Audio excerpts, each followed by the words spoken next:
passar para o último ponto da parte do CTN que expressamente é denominada de obrigação tributária. A parte relativa ao domicílio tributário. A ideia é bastante simples. Você precisa indicar para o fisco qual é o local em que você deve ser procurado se isto for necessário. É fundamental fazer isso. Nós vamos ver mais à frente que se você, por exemplo, se mudar e deixar de dizer qual é o novo domicílio, isso é considerado dissolução irregular da empresa, sumiu. Isso pode justificar a cobrança do tributo dos próprios sócios. De cara, estou falando isso para que vocês vejam a importância de se definir corretamente o domicílio fiscal. Quando você define o domicílio fiscal, além de dizer onde o fisco lhe deve procurar, você também acaba definindo qual é a autoridade que vai ter competência para praticar atos de fiscalização com relação a você. Se você elabora sua declaração de imposto de renda e coloca que seu domicílio fiscal é na cidade de Aracaju, em Sergipe, automaticamente sua declaração de imposto de renda vai ser direcionada para ser analisada pela Delegacia da Receita Federal de Aracaju. Se essa declaração cair em malha, são os fiscais da DRF Aracaju que vão analisar a correção ou não de sua declaração de imposto de renda. Muito bem, de cara dá para perceber que a regra fundamental sobre domicílio tributário é a escolha. O contribuinte elege com um grau de liberdade extremamente amplo qual é o seu domicílio fiscal.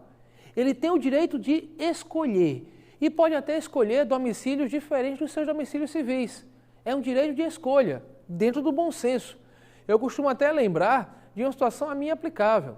Como durante toda a minha vida profissional fui concurseiro, já mudei de cargo diversas vezes e não sou uma das pessoas mais organizadas do mundo, eu sempre mantive meu domicílio fiscal para a Receita Federal em Campina Grande. Porque eu sei que se um dia a Receita me notificar lá, a correspondência cairá nos braços de mamãe. E mamãe sempre sabe onde o filhinho está. Não há risco de eu não receber a correspondência. Eu poderia estar a cada mudança de domicílio, a cada mudança de residência, indicando um novo domicílio para a Receita. Mas achei mais confortável agir dessa forma. Tenho liberdade para fazer isso. Eu posso eleger meu domicílio eleito, como diz o artigo 127 do CTN. O problema é que muita gente vai memorizar o artigo e acaba achando que o artigo, nos seus incisos, traz várias regras. E ele não traz várias regras, ele traz várias exceções. Porque a regra é uma só, é a escolha, é a eleição.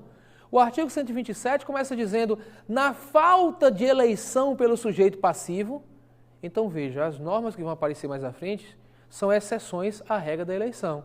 A regra é a escolha.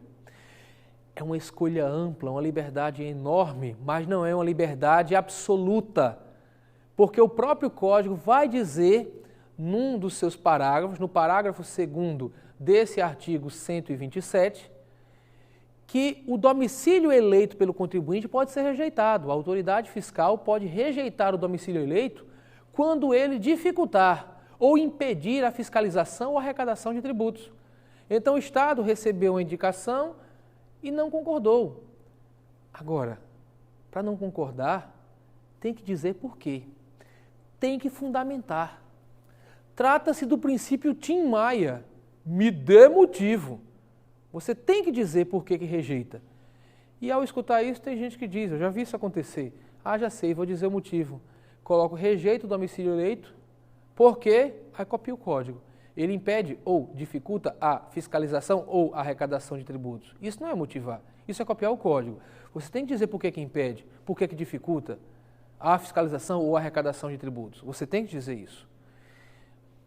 Por exemplo, imagina uma empresa que tenha sede em São Paulo e filiais em todos os estados da federação, em vários municípios, e para o município, para o estado, digamos, de Santa Catarina, ele elege como domicílio o município de Santo Antônio do Salto da Onça, lá no Rio Grande do Norte. Pô, o cara tem atividade em Santa Catarina, em Joinville, por exemplo. Então ele presta serviço em Joinville, mas presta serviço também em Santo Antônio do Salto da Onça. Aí vai querer que Joinville fiscalize, busque livros, realize diligências lá no interior do Rio Grande do Norte? A distância dificulta a fiscalização, a arrecadação de tributos. Então, neste caso, fundamentado nessa situação, que a distância dificulta, o município de Joinville pode recusar o domicílio eleito pelo contribuinte. Recusando, vão ser aplicadas as regras que nós vamos estudar a partir de agora. Então, em primeiro lugar, tem o direito de eleger, é uma liberdade ampla, mas não é uma liberdade irrestrita, porque o domicílio pode ser rejeitado se impedir ou dificultar a arrecadação ou fiscalização de tributos. Muito bem. Agora, se o contribuinte não elege o domicílio, a consequência é que serão aplicadas as regras que vão seguir nos incisos do CTN. Prestem atenção. Nunca o contribuinte fica sem domicílio, porque se não elege, vão valer as regras que nós vamos passar a estudar.